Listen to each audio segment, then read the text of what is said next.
ассалому алайкум, бародарони қандам, ҷавонои муҳтарам, навасҳои қанди бобош. Зиндаву сарбаланду обод бошед ва хоҳони он ҳастам ки кулли муҳоҷирои меҳнатӣ, кулли мусофиро, ғарибо, ҳамашона худои меҳрубон дар пушти паноҳи исмати худо нигаҳбоншон бошӣ. хоб бародаро, имрӯз хостам як наворе кунам оиди кору фаъолияте ки муҳоҷирои меҳнатӣ дар муҳоҷират мекунанд. ба чӣ кору фаъолият, чӣ хел даромад доранд, чӣ хел бори зиндагиро мисол мебаранд, як роҳи хуби зиндагиро пеша кардиянд. камтар суҳбате кунам ва хотиррасон мекунам ки ҳар амалҳое мо мекунем дар ин дунё, ҳар суханҳое мегӯем дар ин дунё, ҳар як комментариҳое менависем дар ин дунё, ҳар як гумонҳои баде мекунем дар ин дунё, интизор шояд ки фардо рӯзи қиёмат пеши офаридгор ба ҳар як сухан ҷавоб мегем. бухоҳем нахоҳем ҷавоб мегем. инро дар гӯштон бигирем. бародарон, як фарзанди баруманди тоҷик, як муҳоҷир ки дар федератсияи Россия кор мекунад ва бизнес ба тиҷорат машғулай, оиди ӯ сухан гуфтанӣ ҳастам. бародарои қанд, ин шахс канали интернети ин Абдураҳмон фермер. вале як наворчаакшам хай мегузорам ба шумо бидроен, мана корҳоро биомӯзен. мана ин марда мебинам ки бисёр дар кори мекардагӣ ҳамин ягон шубҳае нестай. мо ҳам хел тиҷорате кунем ки дар тиҷоратмон шубҳа набошад. ҳарому дурӯғ усл беста олӣ. дар тиҷоратмон, дар коре ки фоида ба даст меорем, шубҳа набошад. дурӯғу фребу ё ку аслан ҳаромхӯриву ҳаромкорӣ бояд набошад. мо мусулмон ҳастем ку. мо мусулмон ҳастем, мо тоҷики сарбуланд ҳастем, мо қадар Тоҷикистони азиз дорем, дар тамоми ҷо мо гапзан ҳастем, дар тамоми ҷо мо хел худмонро муаррифӣ мекунем. дигар миллатҳо бояд накунанд ки бигӯянд ки тоҷикҳо мана хел ҳаромхӯрӣ мекунанд, мана хели зинокорӣ мекунанд, мана хел вай мекунанд, ҳаққи ҳамдигарша мехӯранд, нисбати ҳамдигарш бадбинӣ мекунанд. мо тоҷик ҳастем. мо ягон миллати паст нестем. миллата муаррифгари миллати тоҷик бояд бошем. мо албатта миллатпараст нестем. умуман дар умум гап мезанем ки айноми Тоҷикистон гап мезанем. айноми Ӯзбекистону Қазоқистону Қирғизистону Озарбойҷон гап мезанем. айноми Тоҷикистон гап мезанем. бояд Тоҷикистон, мардуми тоҷики тоҷдори сарбаланд бояд намуна бояд бошад. бародарон, ҳамин Абдураҳмон фермер як каналида бидроен. ба як наворчаоша тамошо кардам. бисёр ин шахс бисёр меҳнат мекунаду вақте ки мо ҳамкорӣ мекунем бо ҳамдигари дар асри 21 ҳастай, бояд мо тариқи интернетӣ ҳамкорӣ кунем ки сухан минута рафта мераса мебояд тариқи интернетӣ ёд бигирем. шумо нахо бобош гап зани шумо ёд нагирем. шумо фақат ами мисол бахшиша ки ҳаму фанду фреб уч хел фреб кан дар кор нест. миллати хита фреб мекунӣ. кане русоро ягон миллати дигар фреб кардан метавонӣ. фақат миллати хита фреб мекунӣ.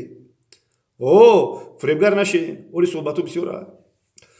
мана ин бародар Абдураҳмон фермер як гармхона дорад, теплица дорад. чӣ хел дариҷада вай парвариш мекунад. меҳнати ҳаққу ҳалол. ягон шубҳае нест дар меҳнат дар пул коркунӣ. бидурен тамошо кунед. ай бояд мо ибрат бигирем. дар федератсияи Россия кор мекунад, дар Тоҷикистон ҳам нест. ин бизнеса мисол ба Тоҷикистон ҳам метавонем бикунем, дар тамоми рӯи дунё метавонем бизнеса кунем. ин ба теплица, ба пиёзи сабз ки ҳатман мо ҳар бега ҳам се вақта мо авқот бихӯрем вай ҳастай. пиёзи сабз бояд дар чӣ мо бошад, дар мисол дастархони мо бошад. ҳама вақт бизнеси дарозмуддат. ягон фанд фрем, ягон шубҳае нест ба ин бародар.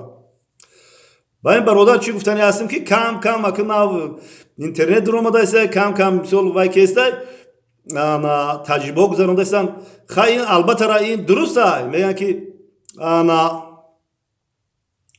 o muhtani ilm az gahvora tobagu az gahvora tobagur man ama ay gahvora me broyan ku ay gahvora me broyan kam nomi Allah me guyagum sura nishon bite yagum dar boroy vatan yagum sher ilahish mekini ha ay gahvora kan tarag tate popushlige bobo tamina posh balavi guray to gura bo mo bomzen bo yachi ba farzando bumone yachi farzando ro nasihat kine barodaroni qandim این برادر کمتر آموخته است و کسی من دیگر نوشته دیدم که وای کرده در اپیلکا پیاز شنونده با در قم شنونده با در آب شنونده پیاز کنی را بدونید ببینید و میکنید نه که برادر قدم میگم که یک توصیه میتونم برای برادر که در بیاگوموس وای کنید بشنونه بهتر میشه چیندنش هم آسان میشه حاصلش هم زور میشه میکرو ماکرو الیمنتی که در بیاگوم هست نه در اپلیکا هست نه در آب هم این میکرو ماکرو الیمنتی نیستن که پیاز ممکن بقوت بشه ممکن بر وقتتر پیاز صاف شه ممکن کبوتیش چقدر با کبوتی خوب شود اینا ما با تو وای میکنم توصیه میتونم بعد همون پسماندهای پیاز رو میتونی که در چی در با کالیفرنیا مثال وای کنی تشکیل کنی بهت ویتامین خوبه برای کیرمو بهت افزایش میبینید تخم کنیش زیاد میشه بچه کنیش زیاد میشه خیلی بابا تا که همه کاردا چقم خمه ما مثال فکر چه خمه گاب زدم برادران خواندم باید این خیل فرزنده رو باید ما این خیل جوان مردای توجه باید ما دستگیری کنیم باید سوال جواب ها شود باید مثال بیزنسی حق حلال که فردا روز قیامت هم خیلی با خنده جواب میدی که من حق مردم نخوردم او برادری که پول بدردی میاوی کو انتظار شب بابات اولی گپ میزنه برای تو فریب که هم در کار نیست من این نوارا میمونم خودتون بدروین با هم برادردم بدروین ببایشه کانالش دا بینه که چی خیلی کانالی برادر رو بدروین ببینه کانالی دیگه برادر رو ببینه کانالی دیگه خواهر رو ببینه کانالی دیگه توجیکو رو ببینه هو فرد روز قیامت پرسیده میشود به هر یک چیزی میبینیم میشنویم لایک میمونیم کمیتر مینویسیم گمانهای بد میکنیم نخو توجیکو این قدر شما شو این قدر گام میزنن این خب بلوگرو گام میزنن خود زبون شکر بریزه زهر نریزه اونها امروز زبونو و چی در کره با قانتون میگیم و شکرتون میگیم نوری دیده میگیم و تاج سر میگیم اوخی یک معاشرت باید خوب گورو بزگره کوخی چی خب بدبینی داره گمانی بد هیچ وقت نکنه برادران قندم تاجیکای سربلندم زنده و سربلند باشه السلام علیکم و رحمت الله و برکاته خوش آمده به کانال عبدالرحمن فرمیر برادرها ما یک تجربه کردیم تجربه برای پیاز ما 3 نمود شنوندیم 3 نمود در یشکار شنوندیم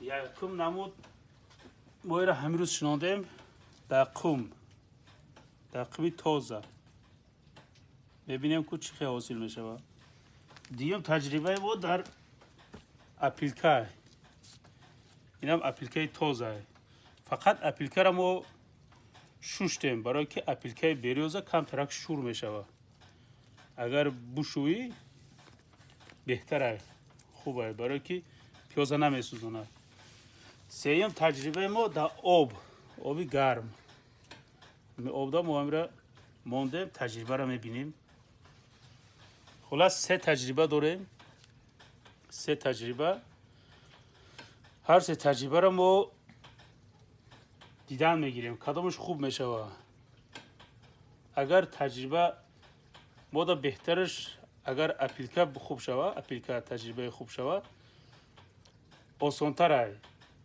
برای دا آب شناندن مخصوص یشک‌ها در کار یشک‌هایی که دوای تولپان میشنونن و خیلی چی داره کمتر سوزن داره در هم سوزن ها لغتش میکنن پیازگه نمیافته نمیجیمه و یشک‌ها رو یافته میشه کمتر قیمت ترکه اگر اپلیکا دا شوه اپلیکا دا تجربه ما اگر نغز نشانته یا که قم ده بهتره برای که اینا رو دسترس کردنش آسانه اپلیکا به حد اینجا برادران ما داریم پلرم که دارن ما را به پلا میتیانم میری 10 لیمچه 20 لیمچه وقتی که جمع شید میری میگیری میایی اینش به پلای به هر حال میبینیم برای چی برای کی اپلیکا این چیزی است که همین وقتی چیندن ده همین پیاز آزاد میخزه همین ریشاش که وقتی که دراز شید همین پیاز آزاد میخزه کارو تیز میشه خب هم میخه آب بهتره آب همه بهتره وقتی که گیرتیش یخش تازه ریشش سفید تازه رو با آب دا وزن میگیره پیاز وزنش نقض میشه هم وقت دادری او کلان کشید وقتی هم کیلو ماندن ده هم مستحکم میشه و هم نقض میشه ما دوباره در آب شناندن فکر رو هست که در آب شناندن گیریم برای که به هر حال ما در وزنش ضروره میگه همون یشکایی که میشنونی و